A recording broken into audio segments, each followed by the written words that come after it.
Hi, welcome to my channel. I am Lunacia, or Luna for short, and I just thought I wanted to make a really short video and talk about what I'm currently reading.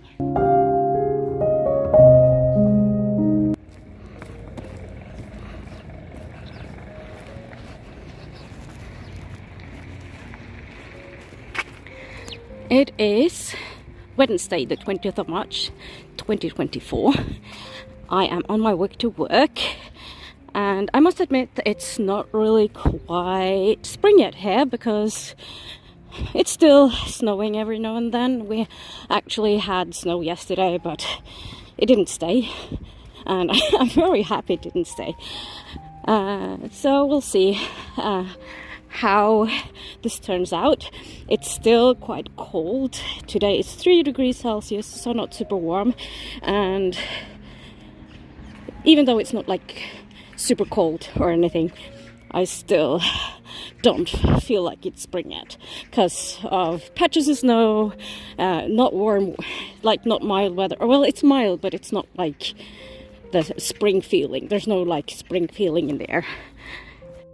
As I said, I would talk a little bit about the book I am currently reading, and it's called Because of India, written by Suniti Namjoshi. And it's an old book. I actually managed to find it through the like national library search that we have in Norway. I just love the Norwegian library system, and I found it at a university library and managed to get it here to my library, and super happy about that.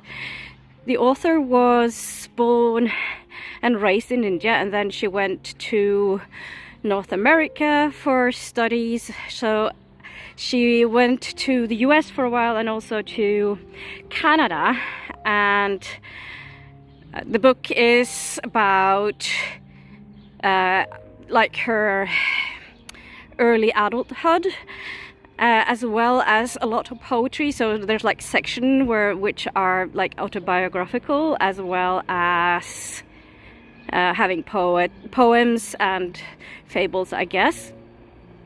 And I find it really interesting because it's really interesting to see how she develops her poetry and her stories.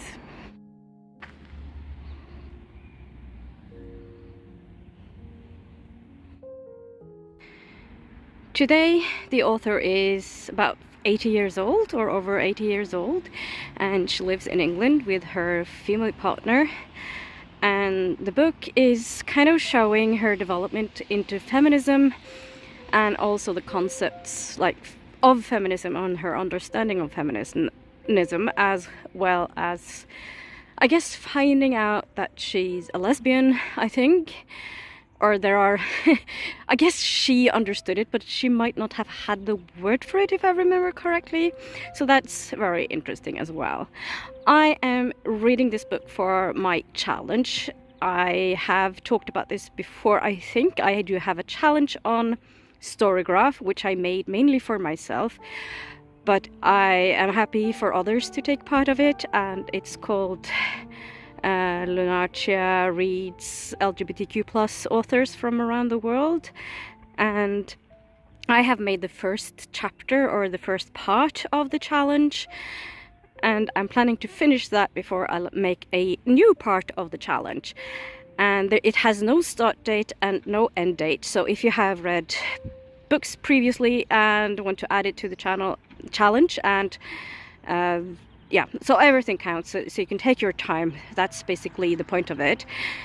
And it's for me to diversity, or help me diversity my read. And this author is going to be put for the India challenge, or the India prompt. So I'm adding books to the prompt as I go, and I will already put some books in to help as well. And the author has to be openly LGBTQ+, and has been born in or live in the country listed. It can also be both, of course. So that's a challenge. I will leave a link to the challenge in the description box. Feel free to join if you want. And with that, I'm going to end this video, and I will talk to you later. So until then, bye.